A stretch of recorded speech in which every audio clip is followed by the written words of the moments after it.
우리 교회처럼 교회를 사랑하는 성도들이 많은 교회가 있을까? 저는 그렇게 생각을 합니다. 숫자가 많은 교회들은 우리보다 계량으로는 많을 수 있겠죠, 수량으로는. 그러나 퍼센트를 따져보면요, 우리 교회 성도들이 참 교회를 많이 사랑한다라는 생각을 해요. 교회마다 이름만 걸고 교회만 왔다 갔다 하는 사람들도 많습니다. 우리 교회는요, 그 비율도 적어요. 그러니까 진짜 출석률이 좋으세요. 오늘 제가 제 솔직한 요즘 제 감정도 좀 함께 설교 중에 나누려고 하는데, 그래서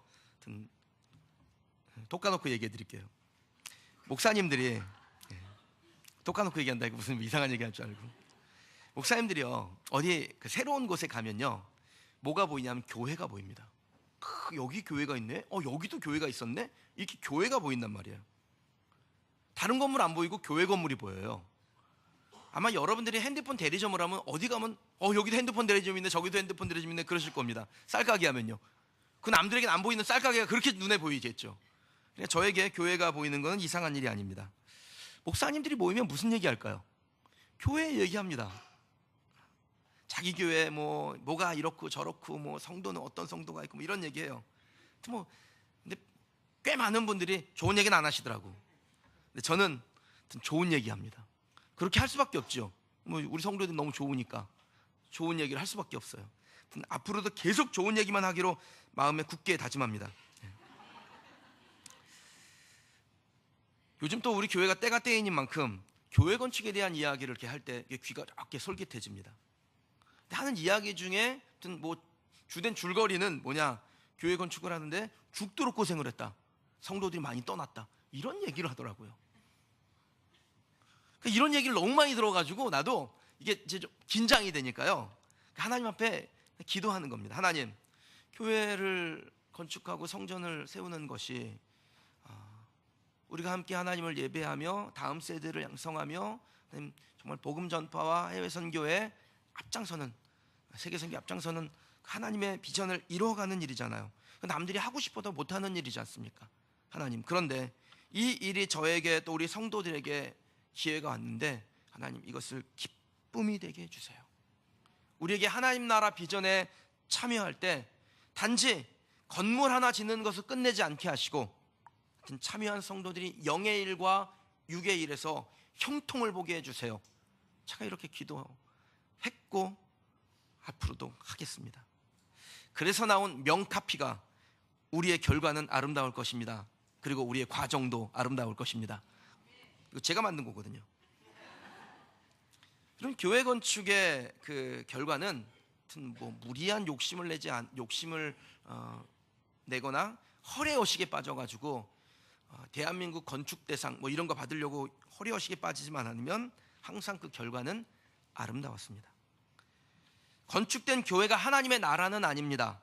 그러나 교회를 건축하며 또 성전을 세우며 그 과정 가운데 온 성도들이 함께 참여하여 하나님 나라의 비전을 다 담아내면, 그럼 그 성전 건축은 더 많은 주님의 일들을 우리가 생각지도 못한 곳에서 열어주시고 펼쳐주세요. 그런데 간혹 그 비전이 제대로 전달되지 못해서 혹은 오해가 생겨서 과정 가운데 아름답지 못하게 되는 경우들이 있다라는 겁니다. 저를 만난 목사님들이 하는 얘기가, 일단 목사님 축하합니다, 그런데 앞으로 고생을 많이 하실 거예요. 지난주 오신 선교사님도 그 얘기를 하는 거예요. 조 목사님, 앞으로 고생이 정말 많이 펼쳐집니다. 그래서 기도 많이 하셔야 됩니다. 그런 얘기를 하는 거예요. 제 마음에는 그런 마음이 있습니다. 아니, 왜 꼭 고생을 한다고 전제를 하고 들어갈까? 이게 하나님께서 주신 축복이라고 믿고, 또 우리가 이것을 통해서 하나님의 비전을 함께 나누며 함께 서로에게 있는 각자의 짐을, 과도하게 지란 말 안 하잖아요. 우리가 각자에게 주신 분량대로 짐을 지어가는 중에 하나님께서 우리의 마음을 즐겁고 기쁘게 하시기를. 다윗이 본인이 성전 짓도록 허락받지는 못했지만 그 성전을 짓기 위하여 여러 가지 물품들을 준비할 때 기쁨으로 사모함으로 준비했던 것처럼, 솔로몬이 그 성전을 지어 하나님 앞에 드릴 때 하나님께서 그 성전을 봉헌하는 그날 영광 가운데 임재하셔서 하나님의 그 영광 앞에 감히 서서 하나님을 예배할 수조차 없을 만큼 그렇게 임하셨던 것처럼 우리에게도 하나님께서 그렇게 저는 일하실 것을 기대합니다. 제 기도의 제목은 결과에만 있지 않고, 하나님 우리가 교회를 잘 지어서 하나님께 봉헌하게 해주세요, 이게 여기에 있지 아니하고, 하나님 그 과정 가운데 온 성도들이 기쁨을 얻고 소망을 가지고 하나님이 하시는구나라는 그 확신과 믿음을 가지고 그렇게 살아가는 우리 성도들이 되게 하시기를 원합니다. 앞으로도 그렇게 기도하겠습니다. 우리의 결과는 성산 그린시대에 사는 많은 영혼들, 또 이 안산지역에 사는 많은 영혼들, 복음의 갈급함으로 또 하나님께 예배하고자 찾아오는 수많은 영혼들이 주님 앞에 영과 진리로 예배하며 또 열방의 복음을 전하며 다음 세대들을 인재로 키워내는 그런 교회를 세우는 일이 될 줄 믿습니다. 그리고 그 과정 가운데 이 사역에 한 마음으로 동참하신 우리 성도님들이요, 교회 건축이 기쁨이 될 뿐 아니라 여러분의 삶의 모든 영역에서 하나님의 풍성한 은혜가 임하게 되기를 주님의 이름으로 축원합니다. 하나님이 다윗을 통해서 준비하시고 솔로몬을 통해서 세운 그 성전의 영광 가운데 임하신 것처럼, 우리가 유치부 예배, 초등부 예배, 청소년부 예배, 청년부 예배, 또 우리 장년들의 예배, 셀 예배, 가정 예배, 무슨 예배든지 하나님께서 우리의 예배 가운데 영광 가운데 임하시기를 주님의 이름으로 축원합니다. 여러분이 보실 때 제가 이렇게 좀 뭔가 좀 딱 부러지는 것 같고 뭔가 딱딱한 느낌을 주고 그러는지 모르겠어요. 근데 사실 제가 굉장히 속이 여린 사람입니다. 예. 알부남이라고 아세요? 알고 보면 부드러운 남자. 그래서 그 부지를 확보하고 또 성전 건축을 시작하면서 마음 가운데 괜한 짐을 우리 성도들에게 지우나, 그런 마음이 제 마음 한켠에 없는 것이 아닙니다. 있습니다. 그럴 때마다요, 또 생각하지도 못한 분이 오셔서 믿음의 고백을 저한테 들려주세요.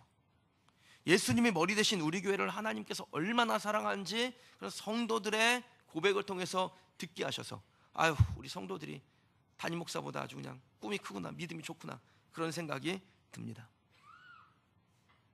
부지를 고를 때도 장로님들이 오셔가지고, 장로님들이 고르세요. 저는 안 고릅니다. 그랬더니 장로님, 목사님이 고르세요. 저는 아닙니다, 장로님들이 하세요. 장로님들이 생각이 커요. 큰 거 해야죠, 좋은 거 해야죠. 권사님들이, 목사님 저쪽에 구석에 있는 건 아니에요. 그래서 제가 그런 분들을 보면서 성도님들이 생각이 크시구나. 또 조용히 오셔가지고 하나님께서 자기에게 주신 그 소망에 대해서, 또 하나님 앞에 서원할 거를 저에게 이렇게 알려주시고 기도해달라고 그런 얘기를 들을 때마다 하나님께서 귀 쓰는 정말 좋은 성도들이 우리 교회 안에 많이 하나님 허락하셨구나, 그런 생각을 합니다. 오늘 설교를 통해서 교회를 사랑하시는 우리 모든 성도님들께 깊이 감사드립니다.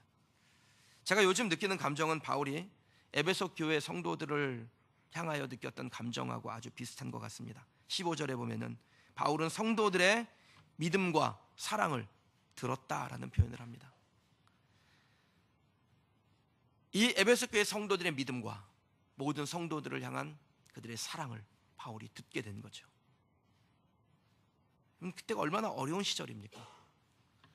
자고 일어나면 형제들이 박해를 받아서 잡혀가거나 죽게 되는 그런 시절이었습니다. 여러분, 이럴 때는 감정이 예민해지기 때문에 작은 말실수 하나에도요, 대판 싸움이 일어나기에 딱 좋아요. 그런데 이 에베소 교회 성도들은 그 어려운 시절에 서로 손을 맞잡고 믿어주며 도우며 사랑하는 그런 아름다운 이야기들을 많이 만들어내는 것이었습니다. 그런 아름다운 이야기를 들을 때마다, 그렇게 힘들지만 서로 돕고 섬기는 그들을 볼 때마다 바울의 감정이 어땠겠습니까?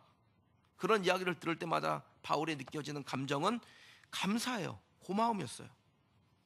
제가 요즘 여러분에게 특별한 고마움을 느끼는 것처럼 바울도 그런 고마운 감정을 에베소 교회 성도들에게 느낀 것입니다. 그렇게 고마우니까 어떻게 해요? 생각날 수밖에 없어요. 사람이요, 어떤 사람을 생각할 때는 두 가지의 감정 때문에 생각하게 됩니다. 하나는 진짜 미울 때 생각나요. 그리고 또 하나는 너무 고마울 때 생각이 납니다. 저는 여러분을 미워하지 않으니까 고마움으로 생각하는 줄 믿으시기를 축복합니다. 바울이 이들을 위하여 기도할 때마다 기억이 된다, 생각이 난다라는 거예요. 고마운 감정이 그들의 얼굴을 떠올리게 하고 이름을 생각나게 하는 것이죠. 저도요, 그것이 무슨 감정인지 어렴풋이 알 것 같기도 합니다. 죄송합니다. 용서하시고 좀 들어주세요. 제 개인적으로 저는 기도할 때 제 필요를 위해서 기도하지 않는 것 같습니다. 거의 안 하는 듯해요. 해보려고 했는데 나를 위해서 좀 기도하는 시간 좀 가져야겠다. 그러고서는 좀 작정을 하고 이렇게 기도의 문을 열면은 어느새 내 기도는 조그만치 가버려 있고 성도들을 위한 기도, 교회를 위한 기도로 이렇게 채워져 가고 있는 것을 제가 경험합니다. 우리 아이들을 위해서 내가 기도해야 되는데 우리 아이들이 조상님의 유전자가 훌륭하지 못하셔가지고 좀 그렇잖아요. 그래서 아이들을 위해서 막 기도해야 되는데 아이들을 위해서 기도해야겠다 막 기도하려고 시작했는데 어느새 보면은 제 기도가 딴 데로 가 있던 경험들이 많습니다. 뭐 아주 다급한 일이 없으니까 또 그럴 수도 있겠지만 어쨌든 제 기도의 대부분의 시간은 우리 성도들과 교회를 위한 기도로 채워져 있어요. 그런데 그렇게 기도하는 자리에서 기도하다 보면 꼭 기억나는 분들이 있습니다. 어려운 중에 버티고 있는 분들, 분명히 힘든데 내색하지 아니하고 견뎌내는 분들, 과하다 싶을 만큼 제발 좀 그렇게 하지 마세요, 그렇게까지 안 하셔도 됩니다 했는데도 그냥 웃으면서 묵묵히 헌신하는 분들을 볼 때마다 그 이름이 기억나고 얼굴이 기억나고 기도가 됩니다. 그리고 감사하게 되죠. 바울이 에베소 교회 성도를 향하여 감사가 그치지 않았던 것처럼 저 또한 여러분들을 향한 감사가 그치지 않습니다. 다시 한번 여러분에게 깊이 감사드립니다. 가끔 성도들에게 과한 사랑을 받을 때 주님, 저는 갚을 길이 없사오니 하나님께서 한량없는 은혜로 우리 성도들에게 갚아주옵소서, 그렇게 기도를 합니다. 이 기도대로 여러분의 삶에 하나님의 한량없는 은혜가 임하고 또 하나님께서 여러분의 길을 여시되 형통의 대로와 같이 여시기를 축복합니다. 요즘 진학 시즌이잖아요. 우리 아이들이 면접 보고 막 이러는데 저도 그냥 긴박한 기도를 합니다. 괜히 또 전화하면은 면접 보러 들어갈 막 그때 전화 배 울려가지고 또 아이가 곤란할까봐 그냥 이렇게 카톡으로 남겨놓고 잘 되기를 원한다고. 좋은 결과 주실 줄 믿습니다. 취직을 앞둔 자녀들, 유학 중인 자녀들, 군복무 중인 자녀들, 요즘 군복무 중인 자녀들을 위해서 기도가 좀 더 돼요. 왜냐하면 길을 가다가 오솔길을 가다 총을 맞는 그런 일이 벌어지니까 이거 진짜 군대 아이들 보내놓고 부모님이 얼마나 걱정이 될까 그런 생각이 들어요. 안전하게 지켜주신 은혜를 하나님께서 우리에게 주시기를 기도합니다. 사업장과 직장에서 하나님의 형통의 문을 여시기를, 또 무엇을 얻든지 하나님께서 주시는 그것이 감사로 기쁨으로 만족으로 받아들여지는 그 은혜가 일어나기를 기도합니다. 여러분의 삶이 즐겁고 천국을 사모하는 영적인 은혜를 누리는 그런 성도들이 되시기를 정말 간절히 소원하며 기도합니다. 바울이 그렇게 에베소 교회 성도들을 향하여 하나님 앞에 기도했습니다. 에베소 교회 성도들에게 이루어지길 원하는 그 영적인 축복, 바울이 자신의 기도에 담았던 그것을 저도 아무튼 제 기도에 담고 우리 성도님들에게 하나님께서 은혜와 축복 주시기를 주님의 이름으로 축복합니다. 여러분들을 위해서 기도할 때 무엇보다 여러분들에게 하나님과의 친밀함이 깊어지기를 위하여 기도하겠습니다. 하나님을 아는 것이 진짜 축복입니다. 바울이 에베소 교회 성도들을 향하여 하나님께서 지혜의 영, 계시의 영을 주사 하나님을 알게 하시기를 기도하였다라고 성경이 말씀하죠.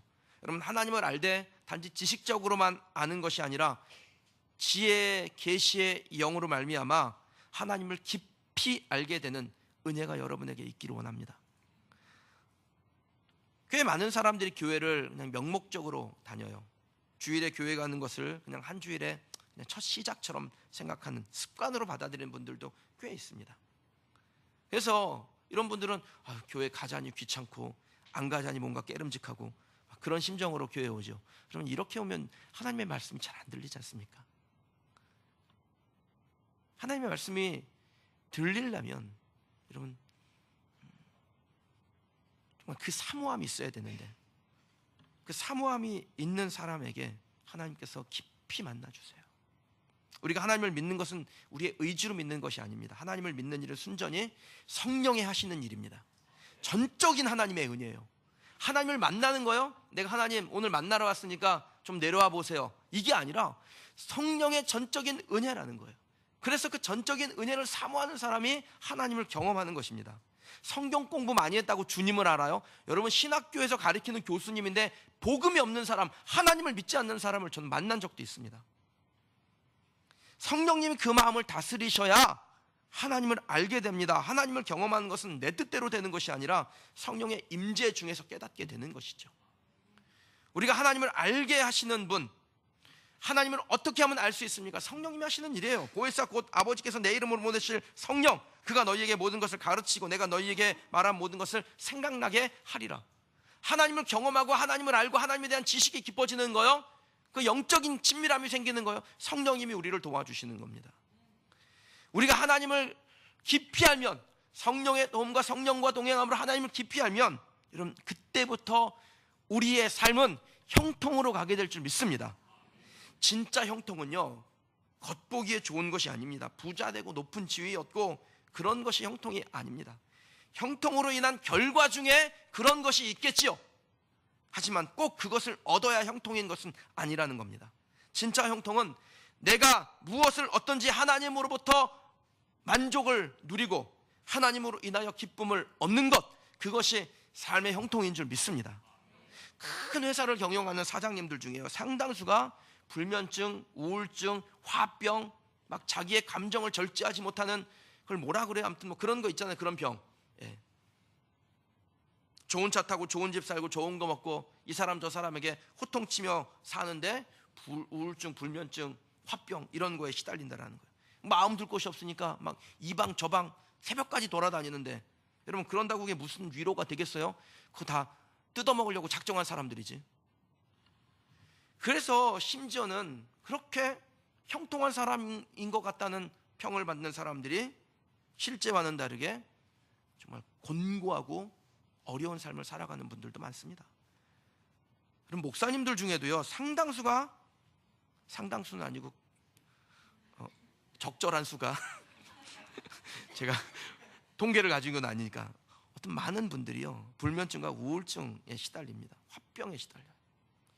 성공하셨네 이런 소리들은 큰 교회 목사님들일수록 더 그런 그 일에 노출되는 경우가 많습니다. 왜 그런 고통을 당할까요? 보통 사람 같으면 어떻게 밖에 내놓고 나 좀 도와달라고 얘기라도 하죠. 목사님이니까 또 유명한 사람들은 어디 가서 얘기도 못하고 속으로 끙끙 앓면서 병을 키우지요. 그러다 그게 빵 터지는 바람에 막 뉴스에도 나고 막 이러는 거 아닙니까? 그러니까 이게 이상한 일 같습니까? 이상한 일 아닙니다. 저도 그럴 수 있고 여러분들도 그럴 수 있습니다. 엘리야를 한번 보십시오. 엘리야 대단한 사람이에요. 하늘에서 물도 내리고 불도 내리고 자기 마음대로 기후도 조정할 수 있는 능력자였습니다. 비가 올 테니까 왕은 마차를 타고 빨리 가십시오. 그리고 자기는 허리를 동이고 달리는데 마차보다 더 빨리 달려요. 우샤인 볼트인가 봐요. 그런 능력자였습니다. 그런데 이 엘리야가 하늘에서 물도 내리고 불도 내린 지 얼마 되지 않아서 로뎀나무 아래로 기어 들어가서 식음을 전폐하고 죽고 싶다고 머리를 싸매버렸습니다. 겉으로 볼 때는 얼마나 형통한 사람입니까? 능력자입니까? 무엇인지 알 수 있는 사람 같죠. 그런데 속으로는 깊은 우울증 가운데 병들어 있는 사람이었습니다. 그 이유가 뭐겠어요? 그럼 엘리야는 자신이 하늘에서 물도 내리고 불도 내리면 사람들이 다 자기 말을 따라줄 줄 알았어요. 그렇게 악독했던 아합도, 이세벨도 내가 하늘에서 불도 확 내리고 물도 딱 내려가지고 이 3년 6개월의 가뭄을 끝내버리면 그들도 딱 무릎 꿇고 하나님을 잘 섬기겠지, 이렇게 생각했습니다. 그런데 해보니까 어떻게 됩니까? 자기 생각대로 안 되잖아요. 그러니까 다 귀찮아진 것입니다.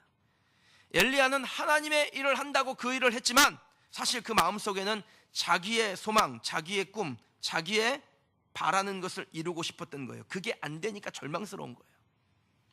엘리야가 만약에 하나님을 아는 것에 마음이 있었다면, 하나님이 어떤 분이신지, 그래서 어떤 결과도 하나님의 주권 아래 있다라는 것을 인정했다면 그는 절망하지 않았을 겁니다.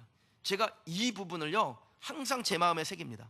세상 일이 제 뜻대로 되겠어요? 세상 모든 일들이 제 마음대로 되겠습니까? 사람들의 생각이 제 마음 같겠습니까? 그렇지 않죠.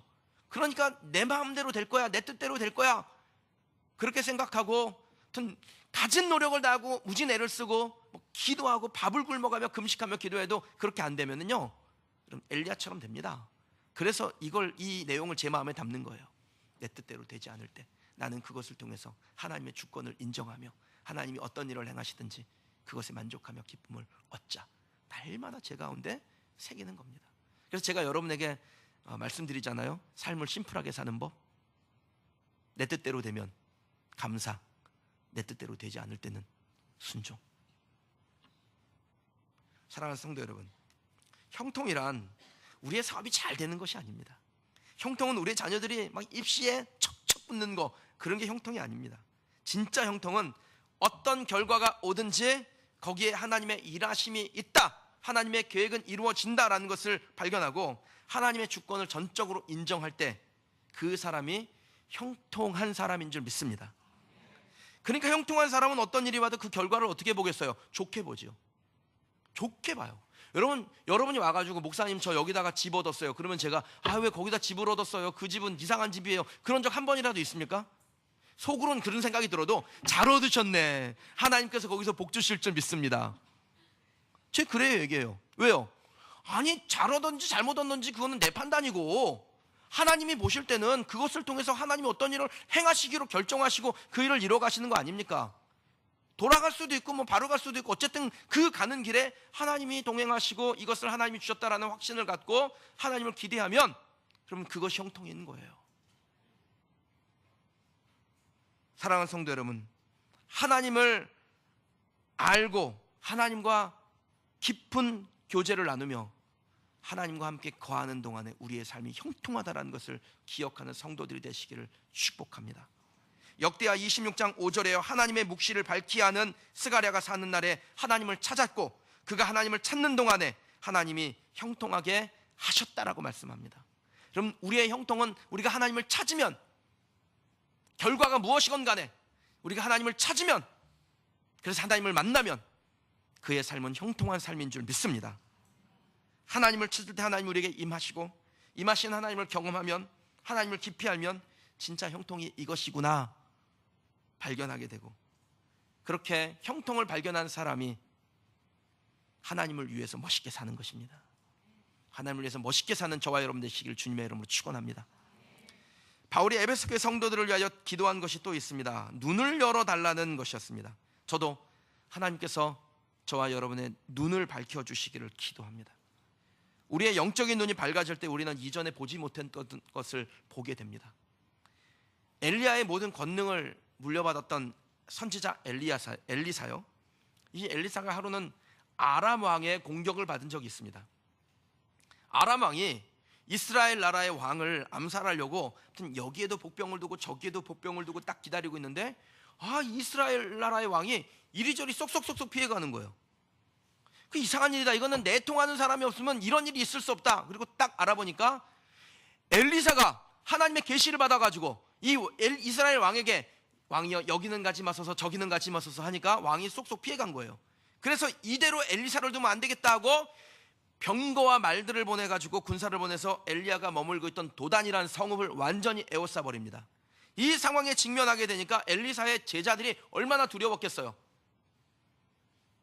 제가 이 감정 예전에 경험한 적이 있거든요. 예전엔 그 청년들 데리고 복음 전하러 나주에 갔는데, 나주 청가물시장에서 복음 전하다가 그 나주 청가물시장 관리하는 조폭들이 몰려와가지고 삥 둘렀는데 칼을 딱 들고 부엌칼을 가지고 그 수박을 쪼개는데 저 수박이 꼭 내 머리 같고 막 이런 마음이 들더라고요. 껄쭉한 전라도 사투리로 어따 너희들 뭐야? 내가 순간적으로 보성 벌교에 욕이 나올 뻔했어요. 막 이럴 때 진짜 막 이 두려운 감정, 이 감정을 지금 엘리사의 사환들이 느끼는 거예요. 이 제자들이요. 그런데 성경의 표현을 제가 그대로 한번 읽어드릴게요. 그의 사환이 엘리사에게 말하되 내 주여 우리가 어찌하리이까. 딱 죽었구나. 우리는 이제 끝났구나. 희망이 없다는 절규가 이 안에 담겨 있죠. 그런데 엘리사는 담대합니다. 왜일까요? 저도 그날 되게 담대한 척했어요. 나까지 막 부들부들 떨면은 청년들이, 대학생들이 이게 어떻게 해요? 그러니까 나도 그래도 그 팀의 간사라고 내가 지금 책임지고 와 있는데 내가 부들부들 떨면 안 되니까 막 가서 물어보는 똑바로 대답도 못하고 막 이상한 소리 하고 막 그래가지고 어쨌든 하나님이 기적적으로 그 조폭 두목님의 형수님이 예수님 믿게 하셔가지고 살긴 살았는데, 이 엘리사는 그냥 겉으로만 담대한 게 아니라 진짜 속으로도 담대한 거예요. 왜 담대하냐면 이유가 있습니다. 열왕기하 6장 17절 말씀인데, 여호와여 원하건대 그의 눈을 열어서 보게 하옵소서 하니 여호와께서 그 청년의 눈을 여심해 그가 보니 불말과 불병거가 산에 가득하여 엘리사를 둘렀더라. 사화는 못 보는 걸 지금 누가 보는 겁니까? 엘리사가 보는 거예요. 남들이 보지 못한 것을 보는 사람이 바로 엘리사였습니다. 그럼 이게 영적인 눈이 열린 사람에게 나타나는 일입니다. 못 보는 사람에게는 아무리 가르쳐줘도 못 봐요.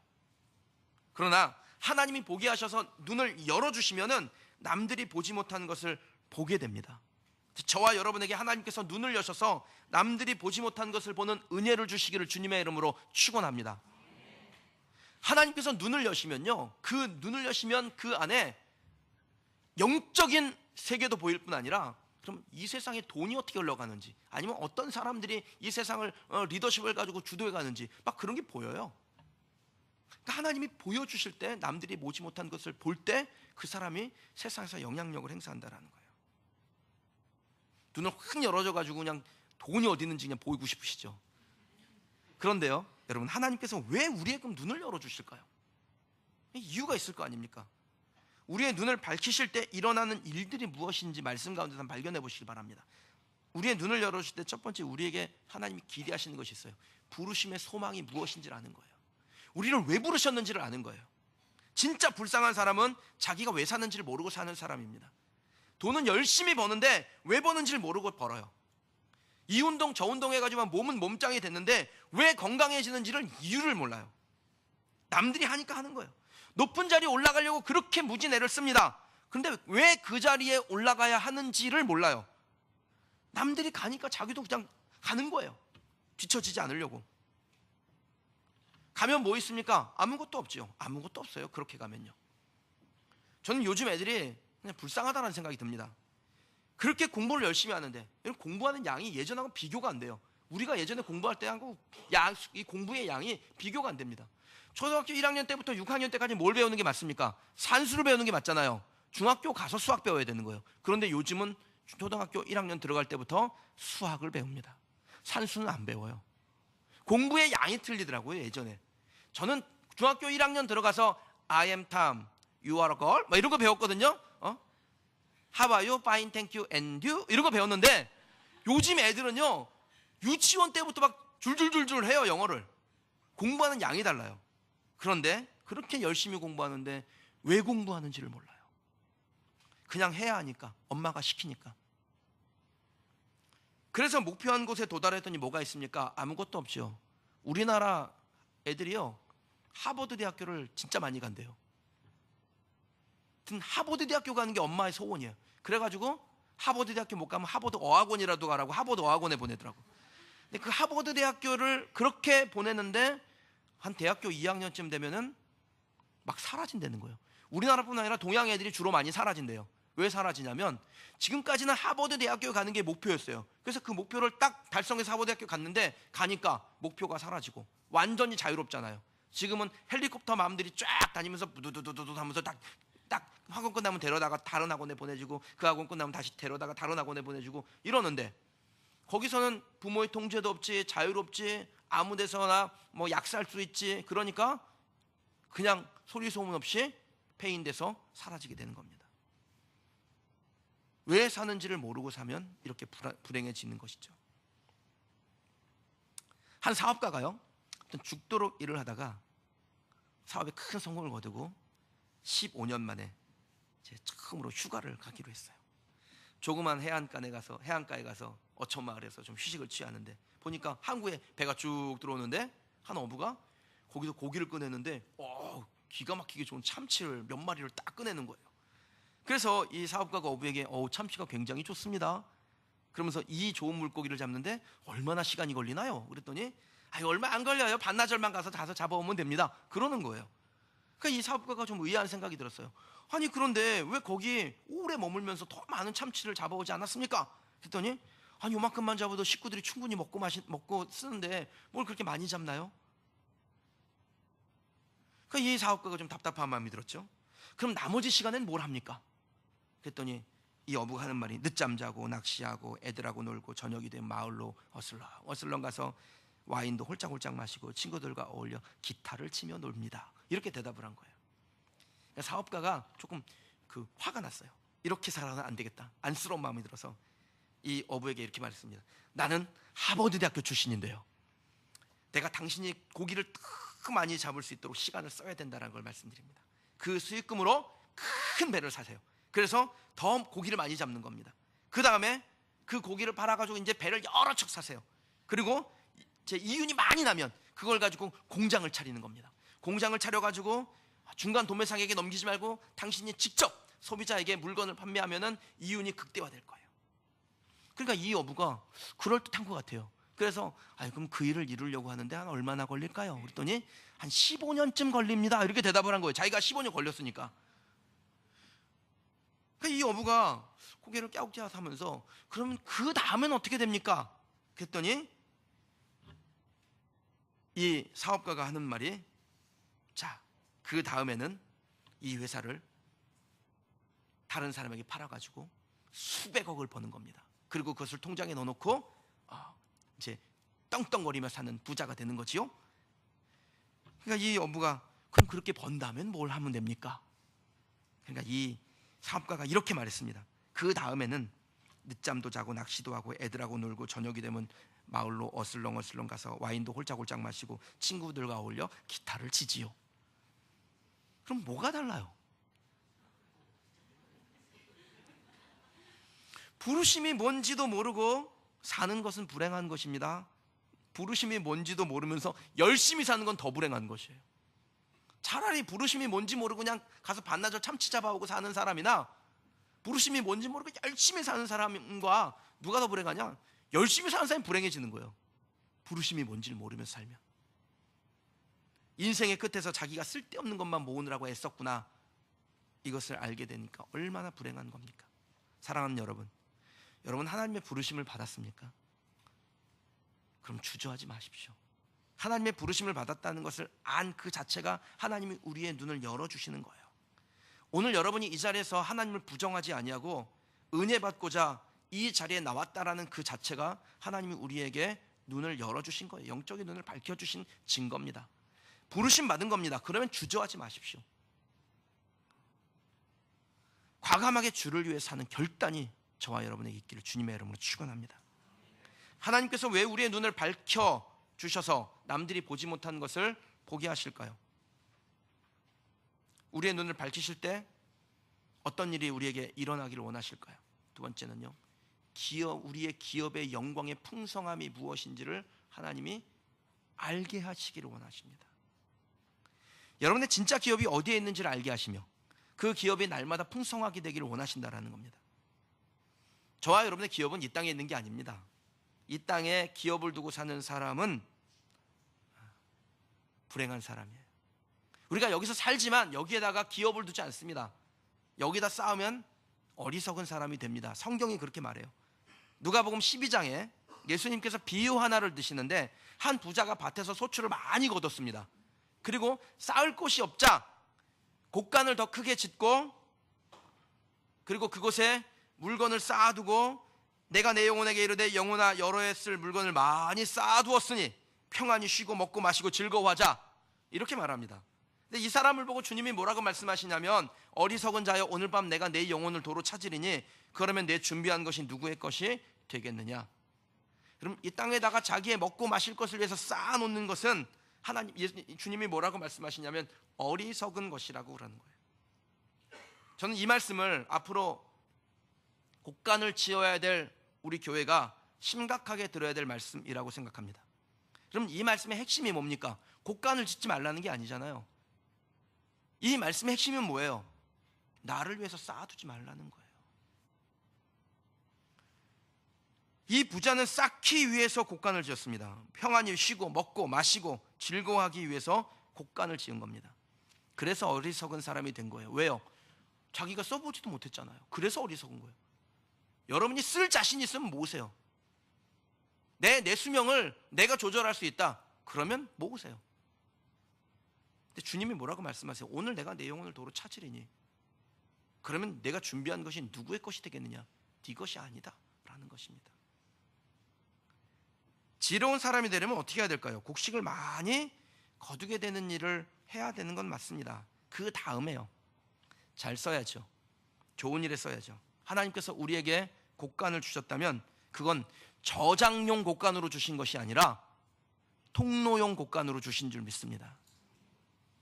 그렇게 곡간 운용을 잘하면 우리의 곡간은 하나님의 기업의 영광의 풍성함이 무엇인지를 아는 곡간이 돼요.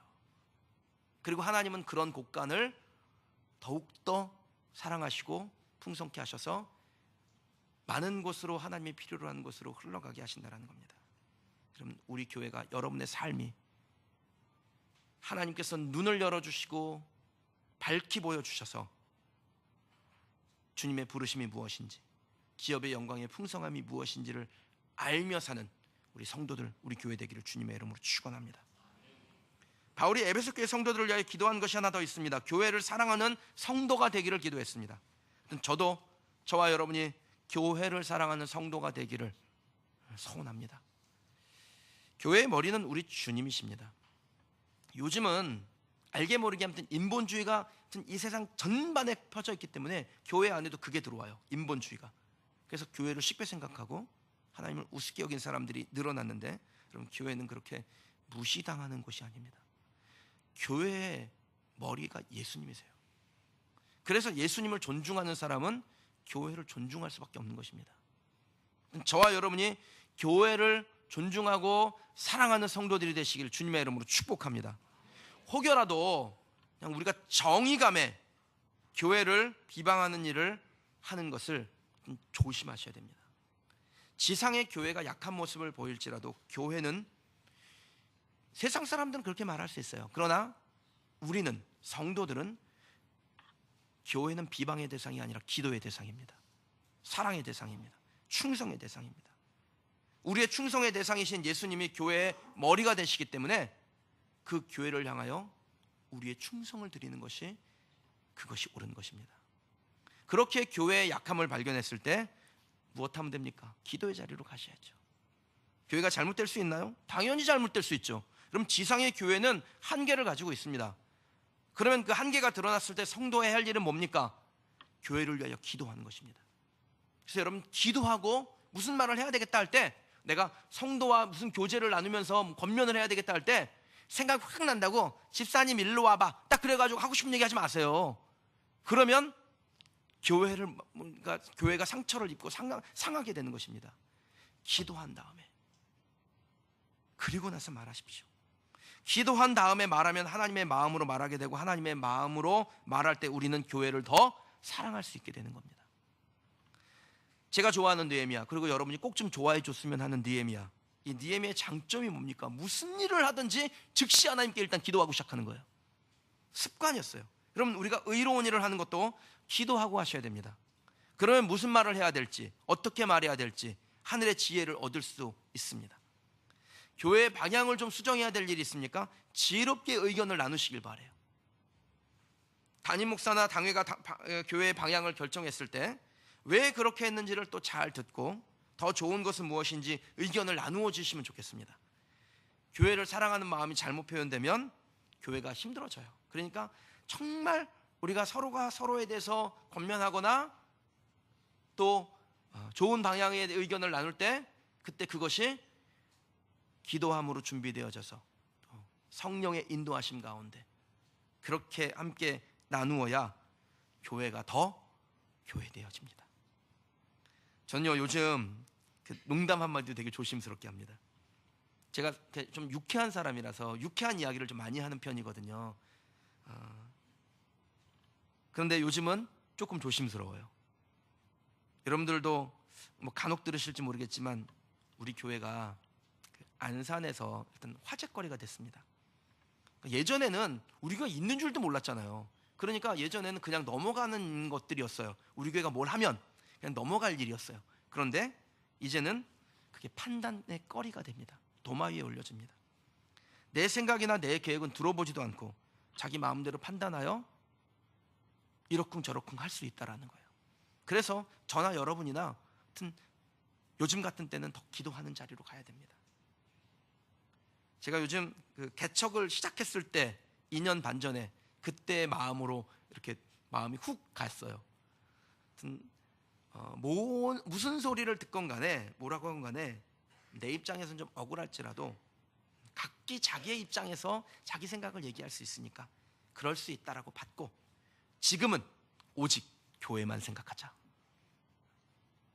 그래서 위기를 잘 넘겼거든요. 개척 초기에 어려운 일들이 있을 때 지금은 교회만 생각하자.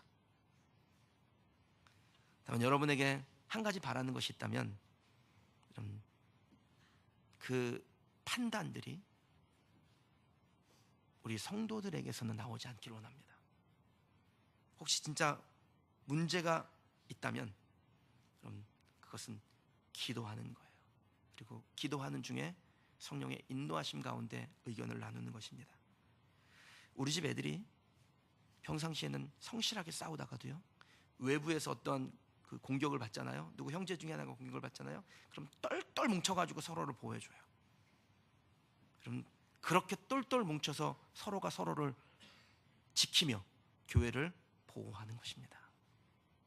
제가 우리 교육자님들한테 그런 얘기를 해요. 여러분은 제가 보호합니다. 야단도 칩니다. 그런데 마지막에 제가 꼭 한마디 합니다. 여러분들은 제가 보호합니다. 그럴 때 공동체가 흔들리지 않습니다. 그럼 성도는 누가 보호하는 것입니까? 성도가 보호하는 거예요. 여러분의 담임 목사, 여러분의 부서 담당하는 교육자들은 누가 보호합니까? 여러분들이 보호하셔야 됩니다. 제가 이렇게 설교 중에 간곡하게 부탁드리는 이유는 혹시 우리가 마귀에게 틈을 주게 될까봐 조심하자는 겁니다. 마귀는 좋을 때도 우리를 넘어지게 하기 위해서 우리의 작은 빈틈을 노립니다. 멀리서 보면 틈이 없어 보이는데요, 가까이서 가보세요. 빈틈들이 막 보여요. 바울이 에베소 교회 성도들에게 마귀에게 틈을 주지 말라라고 요청하죠. 내부에서 하나가 되지 못하면, 그래서 틈이 생기면 그 틈을 이용해서 마귀가 마귀 짓을 해요. 그러면 교회가 어려운 일을 당하고 성도가 어려운 일을 당할 수 있다라는 겁니다.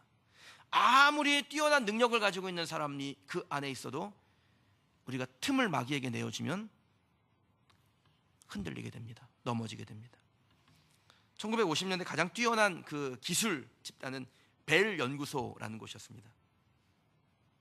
매우 뛰어난 인재들이 모여들었고 그 중에서 아주 그 역사적인 한 획을 그은 시대가 있었는데 1950년 초반에 존 바딘, 월터 브렌틴, 윌리엄 쇼컬리라는 세 사람이 모여서 혁명적인 기술, 그 당시로 말하면 진짜 혁명적인 기술이에요.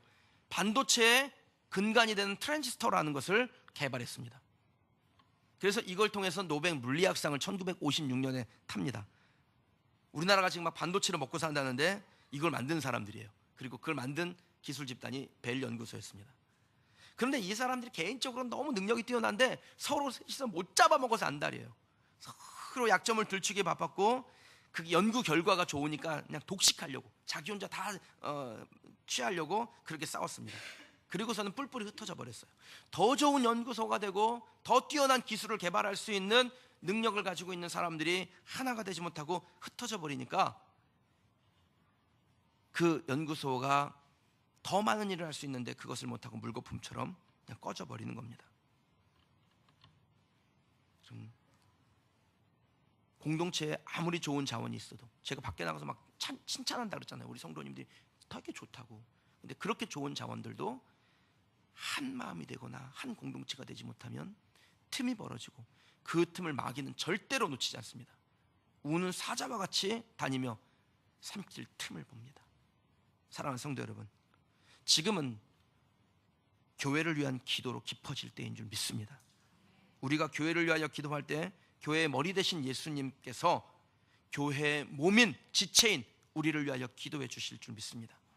교회를 더 사랑하는 저와 여러분, 그리고 우리 교회를 통해서 위대한 일을 하실 하나님을 기대하는 우리 성도들이 되시기를 주님의 이름으로 축원합니다. 오늘 주신 말씀 놓고 함께 기도하겠습니다.